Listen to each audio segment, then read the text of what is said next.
Praise the lord, హల్లెలూయా. దేవుని నామానికి మహిమ కలుగును గాక. నేటి దేవుని మాట అనే శీర్షిక కోసం వేచి ఉన్న మీ అందరికీ యేసయ్య శక్తి కలిగిన నామంలో వందనాలు తెలియజేస్తూ ఉన్నాం. బాగున్నారా? దేవుని మహాకృప, దేవుని మహాదయ, ఆయన కనికరాన్ని బట్టి ప్రతిరోజు కూడా మనం ఇలా చూడగలుగుతూ ఉన్నాం. అంత మాత్రమే కాదు, ప్రతిరోజు దేవుని వాక్యంతో మనం నింపబడుతూ ఆ రోజంతా సంతోషంగా ఆనందంగా ఉండడానికి దేవుడు ఇట్టి కృపను మనకు దయచేశాడు. ఆ గొప్ప దేవునికి వందనాలు తెలియజేస్తూ నేటి దేవుని మాట అనే శీర్షికలో దేవుడు మనకివ్వబోతున్న మాటను ఒక్కసారి మనం చూద్దాం. 69వ దావీదు కీర్తన, అందులో 33వ వచనాన్ని నేను చదువుతూ ఉన్నాను. మీరు కూడా ఒక్కసారి చూడండి. యెహోవా దరిద్రుల మొర్ర ఆలకించువాడు, ఖైదులో ఉంచబడిన తన వారిని ఆయన తృణీకరించువాడు కాడు అని కీర్తనాకారుడు చక్కగా పాట రాస్తూ ఉన్నాడు. దావీదు మంచి పాటలు రాస్తాడు కదా. ఆయన ఏమని రాస్తున్నాడంటే, ఖైదులో ఉంచబడిన తన వారిని ఆయన కరుణించే దేవుడట, ఆయన ఎప్పుడూ తృణీకరించడంట. ఈరోజు మనం నేర్చుకునే అంశం ఏంటి అంటే, ఖైదులో ఉంచబడిన తన వారిని విడిపించే దేవుడై ఉన్నాడు అని మన దేవుడు గురించి మనం నేర్చుకుంటూ ఉన్నాం. ఖైదు అంటే అంత సామాన్యమైన విషయం కాదు. ఖైదు అంటే ఎవరికి ఇష్టం ఉండదు. చెరసాల లేకపోతే జైలు అంటే ఎవరికి ఇష్టమండి? అక్కడ చాలా బంధకాలు ఉంటాయి. ఏమంటే బయట ప్రపంచాన్ని చూడడానికి అవ్వదు, ఏమంటే మనుషులను చూడడానికి అవ్వదు, కుటుంబంతో గడపడానికి అవ్వదు, ఇలా రకరకాల ఇబ్బందులు ఉంటాయి కదా. మరి ఖైదులో ఉంచబడిన తన వారిని అని ఇక్కడ చెప్పడం మనం చూస్తూ ఉన్నాం. తన వారు అంటే అర్థం ఏంటి అంటే, ఎవరైతే ఆయన వారుగా ఉన్నారో, మనము ఆయన వారము, ఆయన మేపే గొర్రెలమని 100వ కీర్తనలో మనం చూస్తాం. మనం ఆయనకు సంబంధించిన వారం. ఎవరైతే మారు మనసు పొంది బాప్తిసం తీసుకొని ప్రభువు బల్ల తీసుకుంటారో, సంఘములో చేర్చబడి ఆయన వాక్యం చదువుకుంటూ ప్రార్థిస్తూ ఆయన కోసం కనబెడతారో వారందరూ కూడా ఆయన వారు. యేసు రక్తము ద్వారా విమోచించబడిన వారందరూ కూడా ఆయనకు సంబంధించిన వారు. ఒక తల్లి ఎలాగైతే బిడ్డల్ని రక్తము ధారపోసి కంటదో, అలాగే యేసయ్య మనందరినీ కూడా ఆయన రక్త ధారణ ద్వారా మనల్ని కన్నా దేవుడై ఉన్నాడు. ఎంత అద్భుతమో కదా. అందుకనే మనము ఆయనకు సంబంధించిన వారము. ఖైదులో ఉంచబడిన తన వారిని ఆయన తృణీకరించడంట, వేళాకోళంగా చూడంట, లేకపోతే తక్కువగా చూడంట. ఎలాగైనా వాళ్ళని విడిపించడానికి దేవుడు ఎప్పుడూ సిద్ధంగానే ఉంటాడు. ఇంతకీ మనం ఆలోచిస్తే, ఎందుకు ఖైదులోకి మనుషులు వెళ్ళిపోతున్నారు? ఎందుకు బంధకాలలో, ఖైదు అంటే బంధకాలు కదా, ఎందుకు బంధకాలలోకి వెళ్ళిపోతూ ఉన్నారు? ఎందుకు శ్రమలలోకి వెళ్ళిపోతున్నారంటే, చాలామంది తమ చేసిన పాపము ద్వారా శ్రమలలోకి, ఇబ్బందులలోకి వెళ్ళిపోతూ ఉన్నారు. ఈ రోజున మన తెలివి తక్కువతనాన్ని బట్టి, మన యొక్క అజ్ఞానాన్ని బట్టి చాలాసార్లు అప్పుల పాలైపోతూ ఉన్నాం. మరి ఎలాగ నడుచుకోవాలో మనకు తెలియకపోవడం వల్ల చాలాసార్లు బంధకాలలోకి వెళ్ళిపోతూ ఉన్నాం. పాపము ఒక వ్యక్తిని బంధకాలలోకి తీసుకువెళ్ళిపోద్ది. కానీ ఆ బంధకాల నుంచి విడిపించడానికే యేసు ప్రభు ఈ లోకంలోకి వచ్చారు కదా. ఖైదులో ఉంచబడిన తన వారిని ఆయన తృణీకరించేవాడు కాదు. ఆయన ఎప్పుడు కూడా తక్కువగా చూసేవాడు కాదు. అయ్యో ఎందుకు ఇలాగ అయిపోయారు అని వాళ్ళని బాధ పెట్టేవాడు కాదు. కానీ వాళ్ళని విడిపించడానికి దేవుడు శక్తిమంతుడై ఉన్నాడు. మరి ఒకవేళ కొంతమంది దేవుని చిత్త ప్రకారంగా ఆ బంధకాలలోకి వెళ్తారేమో నాకు తెలియదు. కానీ ఒక్కొక్కసారి మనం చేసుకున్న అజ్ఞానం అయితే, ఒక్కొక్కసారి దేవుని చిత్త ప్రకారంగా మన జీవితంలో దేవుడు వాటిని అలౌ చేస్తే తప్పకుండా అందులో మనం నేర్చుకోవలసిన పాఠాలు ఏమున్నాయో మనం నేర్చుకుని ఆ ప్రకారంగా జీవించాలని దేవుడు ఆశపడుతూ ఉన్నాడు. ఖైదులో ఉంచబడిన తన వారిని ఆయన తృణీకరించేవాడు కాదు, కానీ వారిని విడిపించడానికి శక్తిమంతుడైన దేవుడై ఉన్నాడు. నిర్గమకాండం 3వ అధ్యాయం 8వ వచనం మనం చూడగలిగితే మనందరికీ తెలుసు. ఒక్కసారి ఆ వచనాన్ని మనం చదువుదాం. 3వ అధ్యాయము 8వ వచనంలో మనం చూడగలిగితే అక్కడ రాయబడిన మాట, ఇశ్రాయేలు బంధకాలలో, శ్రమలో, దురవస్థలో ఉన్నారు. అలాంటి పరిస్థితుల మధ్యలో చూడండి 8వ వచనం చదువుతూ ఉన్నాను. కాబట్టి ఐగుప్తీయుల చేతిలో నుండి వారిని విడిపించుటకును, ఆ దేశంలో నుండి విశాలమైన మంచి దేశమునకు, అనగా కనానీయులకు, హిత్తీయులకు, అమోరీయులకు, పెరిజ్జీయులకు, హివ్వీయులకు, యెబూసీయులకు నివాస స్థానమై పాలు తేనెలు ప్రవహించు దేశమునకు వారిని నడిపించుటకు దిగి వచ్చి ఉన్నాను అని లేఖనం తెలియజేస్తూ ఉంది. ఏమంటే దేవుడంట దిగి వచ్చాడంట తన వారిని ఖైదులో నుంచి విడిపించడానికి, తన వారిని ఆ బంధకాలలో నుంచి విడిపించడం కోసం ఆయన దిగి వచ్చాడంట. ఏమంటే పరలోకం విడిచిపెట్టి ఆయన కిందకి దిగి వచ్చి ప్రజల కష్టాలు బాధలు ఆయన చూసే దేవుడైనడు. ఇశ్రాయేలును అప్పటికే ఫరో చాలా ఇబ్బంది పెడుతున్నాడు. పుట్టిన పిల్లలందరూ మగ పిల్లలందరినీ చంపేయమని ఆజ్ఞ కూడా ఇచ్చాడు. వాళ్ళకి ఇటుకలు ఇవ్వటం లేదు. ఇటుకల కోసం కూడా అంతా మీరే సంపాదించుకోండి, కొయ్యకాలు మీరే సంపాదించుకోండి, అవన్నీ కాల్చి నాకు రోజు 1000 ఇటుకల చొప్పున ఇవ్వాలి అని ఏమంటే వాళ్ళ మీద కొరడా చూపిస్తూ ఉన్నాడు. వాళ్ళని ఇబ్బంది పెడుతూ ఉంటే ఇలాంటి వాళ్ళ దుఃఖం, వాళ్ళు ఎంత ఏడుచారో, వాళ్ళు ఎంత దుఃఖపడ్డారో, అయ్యో దేవుడా ఎక్కడున్నావు అన్నట్టుగా వాళ్ళ పరిస్థితులు వాళ్ళు ఆక్రోషించి ఉంటారు. అలాంటి పరిస్థితుల మధ్యలో దేవుడు వాళ్ళ ఆక్రందన విని దిగి వచ్చిన దేవుడై ఉన్నాడు. ఖైదులో ఉంచబడిన తన వారిని రక్షించడానికి దేవుడు ఎప్పుడూ సిద్ధంగా ఉంటాడు. తనకు సంబంధించిన వారిని, తన చేత తన రక్తంలో కడగబడిన వారిని ఆయన ఎప్పుడూ మర్చిపోయేవాడు కాదు. చాలాసార్లు ఈ బంధకాలలో ఉన్నప్పుడు, అప్పుల బాధలు, లేకపోతే కష్టాలు, అనారోగ్యాలు, వీటన్నిటి మధ్యలో ఉన్నప్పుడు అనుకుంటాం దేవుడు నన్ను మర్చిపోయాడేమో అనుకుంటాం. ఆయన మర్చిపోయే దేవుడు ఎంత మాత్రమూ కాదు. స్త్రీ అయినా తన గర్భాన పుట్టిన బిడ్డను మర్చిపోతుంది, కానీ నేను నిన్ను మరువను అని వాగ్దానం చేసిన ఆ గొప్ప దేవుడు ఆయన దిగి వచ్చాడంట. దిగి రావడమే కాదు, కానీ నిర్గమకాండం 14వ అధ్యాయము 30వ వచనంలో మనం చూస్తూ ఉన్నాం. అక్కడ రాయబడిన మాట ఏంటి అంటే, ఆ దినమున యెహోవా ఐగుప్తుల చేతిలో నుండి ఇశ్రాయేలును రక్షించెను. ఇశ్రాయేలీయులు చచ్చిన ఐగుప్తీయులను సముద్ర తీరమున చూచిరి అని లేఖనం తెలియజేస్తూ ఉంది. ఏమండి, దిగి వచ్చిన ఆ దేవుడు ఆ ఖైదులో నుంచి, ఐగుప్తు బంధకాలలో నుంచి, ఐగుప్తు శ్రమలలో నుంచి, ఐగుప్తు సమస్యలలో నుంచి దేవుడు విడిపించినట్టుగా మనం చూస్తూ ఉన్నాం. ఇశ్రాయేలును ఆ దేవుడు రక్షించాడు అంట. చచ్చిన ఐగుప్తీయులందరినీ కూడా ఆ సముద్ర తీరమున వాళ్ళందరూ చూచారు. ఎందుకంటే ఒకసారి చూసారనుకోండి, మళ్ళీ ఇంకా వెనకాల తరుముతున్నారనే భయం లేకుండా వాళ్ళు చాలా జాగ్రత్తగా చక్కగా వాళ్ళ జీవితాలు గడపచ్చు కదా. ఎవరైతే తరుముకుంటూ వచ్చారో, ఎవరైతే బాధ పెడుతూ ఉన్నారో అలాంటి వారందరి సవాలు కూడా సముద్ర తీరంలో చూచినట్లుగా దేవుడు చేశాడు. కారణం ఏంటి అంటే, ఆయన ఖైదులో ఉంచబడిన తన వారిని రక్షించే గొప్ప దేవుడై ఉన్నాడు. వారు మొరపెట్టారు, వాళ్ళ మొర్ర దేవుడి దగ్గరికి చేరింది. ప్రార్థన ఆలకించే దేవుడు వారికి విడుదలిచ్చినట్టుగా, శాశ్వతమైన విడుదలిచ్చినట్టుగా మనం చూస్తూ ఉన్నాం. ఐగుప్తు బంధకాల్లోకి తీసుకెళ్తుంది. ఐగుప్తు అంటే లోకం కదా, లోకము బంధించేస్తుంది.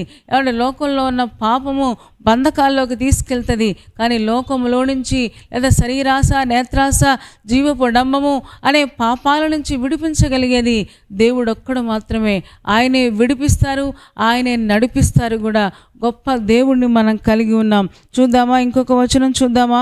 ఆదికాండము 39వ అధ్యాయము 21, 22 వచనాలు నేను చదువుతున్నాను, మీరు కూడా ఒక్కసారి చూడండి. ఆదికాండము 39వ అధ్యాయము 21, 22 వచనాలు మనం చూడగలిగితే అక్కడ యోసేపు ఉంటాడు. యోసేపు కూడా బంధకాలలోకి వెళ్ళిపోయాడు, ఐగుప్తులోకి వచ్చేసాడు. ఐగుప్తులో బంధకాలలోకి వెళ్ళిపోయాడు. పోతీఫర్ ఇంటిలో పనిచేస్తూ ఉన్నప్పుడు పోతీఫర్ భార్య పాపం చేయమని తనను అడిగినప్పుడు తను పరిగెత్తుకొని, యెహోవా దృష్టికి నేను పాపం చేసి నిర్దోషిని ఎలా కాగలను అనుకొని పరిగెత్తి పారిపోయి చెరసాల పాలైనట్టుగా మనకు తెలుసు. ఆ చెరసాలలోకి వెళ్ళిపోయిన తర్వాత రాజ ఖైదీలు ఉండే ఆ చెరసాలలోనికి యోసేపు నెట్టబడ్డాడు. త్రోయబడ్డాడు. నిష్కారణంగా, కొన్నిసార్లు నిష్కారణంగా ఆ బంధకాలలోకి వెళ్ళిపోతారేమో. బంధకాలలోకి వెళ్ళిపోయినట్టుగా మనం చూస్తూ ఉన్నాం. 21, 22 నేను చదువుతూ ఉన్నాను. అయితే యెహోవా యోసేపునకు తోడయుండి అతని యందు కనికరపడి అతని మీద ఆ చెరసాల యొక్క అధిపతికి కటాక్షము కలుగునట్లు చేసెను. చెరసాల అధిపతి ఆ చెరసాలలో ఉన్న ఖైదీలనందరినీ యోసేపు చేతికి అప్పగించెను. వారక్కడ ఏమి చేసిరో అదంతయు అతడే చేయించువాడు అని లేఖనం తెలియజేస్తూ ఉంది. ఎంత గొప్ప దేవుడో. చెరసాలలోకి కూడా ఆయన లోపలికి వెళ్ళాడంట. యెహోవా అతనికి తోడై ఉండి అని మనం చదువుతున్నాం. అంటే మన దేవుడు మనతో పాటుగా వచ్చే దేవుడు. మనం ఎక్కడికి వెళ్తే అక్కడికి వస్తాడు, మనల్ని వెంబడిస్తాడు. అంత మాత్రమే కాదు, మనకు తోడుగా ఉంటే, దేవుడు ఒక వ్యక్తికి తోడుగా ఉంటే ఆ వ్యక్తి ఎక్కడున్నా సరే దేవుడు హెచ్చిస్తాడు. చెరసాలలో ఉన్నాడంట, కానీ చెరసాల అధిపతికి, ఆ చెరసాల నాయకుడికి యోసేపు మీద కటాక్షం కలిగిందంట, దయ కలిగిందంట. ఏమండి, ఎప్పుడైతే దయ కలిగిందో వెంటనే ఆ చెరసాలలో ఉన్న ఖైదీలందరినీ కూడా అతని చేతికి అప్పగించి, నేను నాయకుడిని, పేరుకే నాయకుడిని, కానీ నువ్వు అసలైన నాయకుడు అని చెప్పి పూర్తి బాధ్యతలు యోసేపుకు అప్పగించినట్లుగా మనం చూస్తూ ఉన్నాం. దేవుని పిల్లలు ఎక్కడున్నా సరే, వాళ్ళ చెరసాలలో ఉన్న, బంధకాలలో ఉన్న వాళ్ళు ఎక్కడున్నా సరే దేవుడు వాళ్ళకు తోడుగా ఉంటాడు. అంత మాత్రమే కాదు, దేవుడు వాళ్ళ జీవితాలను తలగా చేస్తానని వాగ్దానం చేశాడు కదా. ఏమంటే తలగా అయిపోయాడు.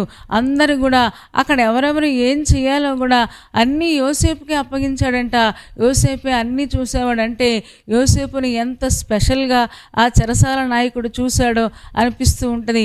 ఏమంటే ఇంత స్పెషల్ అట్రాక్షన్ లేదా స్పెషల్గా చూడడానికి గల కారణం ఏంటి అంటే ఒక్కటే, అదేంటి అంటే దేవుడు అతనికి తోడుగా ఉండడం అతను గమనించాడేమో. చెరసాల నాయకుడు గమనించి ఉంటాడు. గమనించి ఏమండి అంతా అప్పగించేశాడు. ఏమండి అంత మాత్రమే కాదు, ఆ దేవుడు ఆ ఖైదులో ఉంచబడిన తన వారిని విడిచిపెట్టేవాడు కాదు, తృణీకరించేవాడు కాదు అని చెప్పుకుంటున్న మనం తిరిగి అతన్ని ఒక సింహాసనం మీదకి ఎక్కించినట్లుగా మనకందరికీ తెలుసు. చెరసాలలో నుంచి తిన్నగా నేరుగా రాజ సింహాసనం మీదకి వెళ్ళాడు. ఐగుప్తు సింహాసనం ఫరో తర్వాత ఫరోగా అతను ఉండడం మనం చూస్తున్నాం.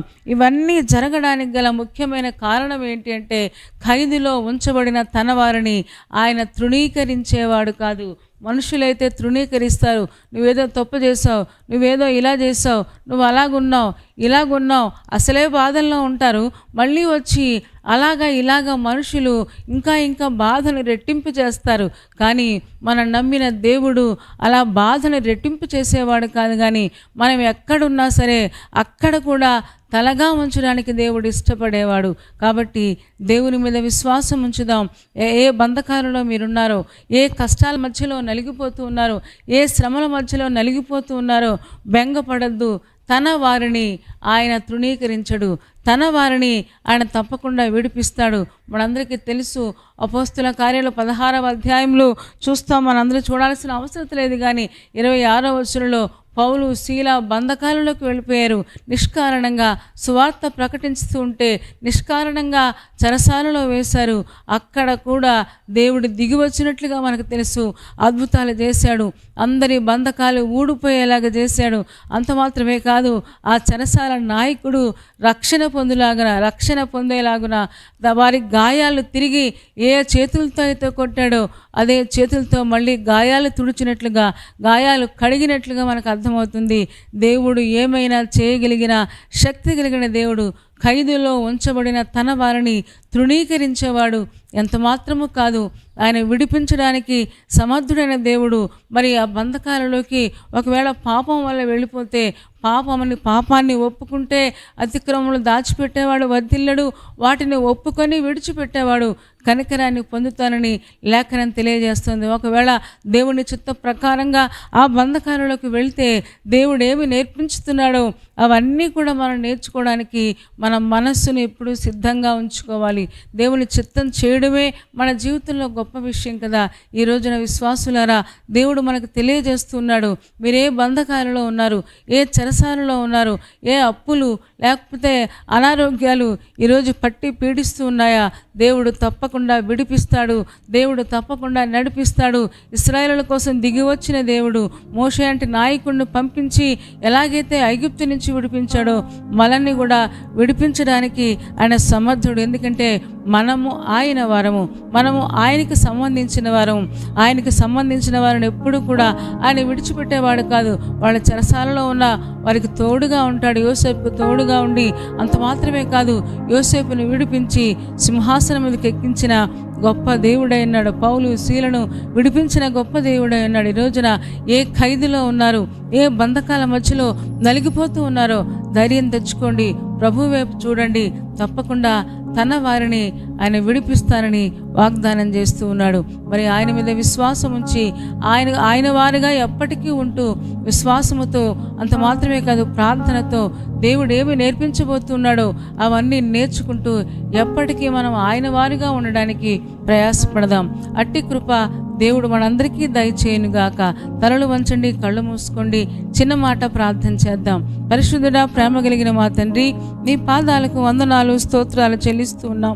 నువ్వెంత మంచి దేవుడవు నాయన.